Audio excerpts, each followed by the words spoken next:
ફરિયાદકા ગામની 20% વળતરની લોભામણી સ્કીમમાં પકડાયેલ 2 આરોપીઓ પાસેથી રોકડા રૂ 20 લાખ સહિત કુલ રૂપિયા 35,94,500ની રિકવરી કરતી ભાવનગર એલસીબીએ કરી.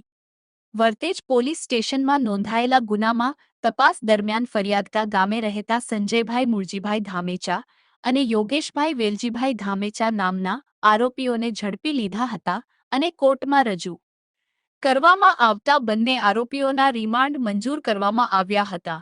આ રિમાન્ડ દરમિયાન આરોપીઓએ રોકાણના નાણાંમાંથી અમુક ચીજવસ્તુઓ ખરીદ કરેલ તથા રોકડા નાણાં પોતાની પાસે રાખેલ હોવાની કબૂલાત આપેલ. જે કબૂલાત આધારે કુલ રૂપિયા 35,94,500 રોકડા અને મુદ્દામાલ કબજે લીધો હતો.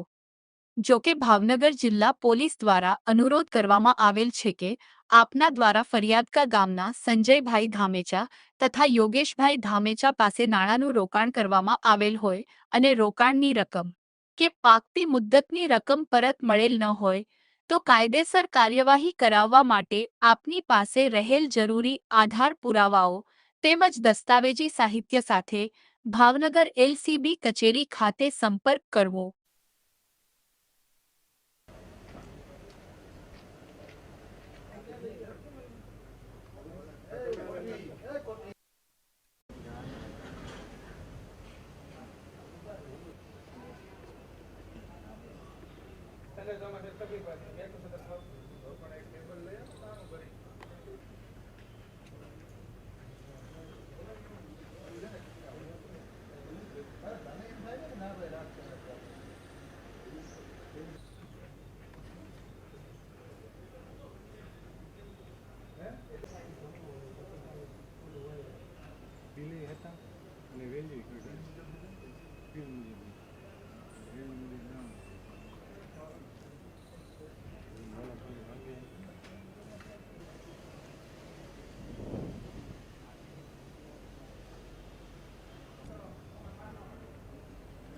શીખવાડો કઈ રીતે લેવાય વિડીયો.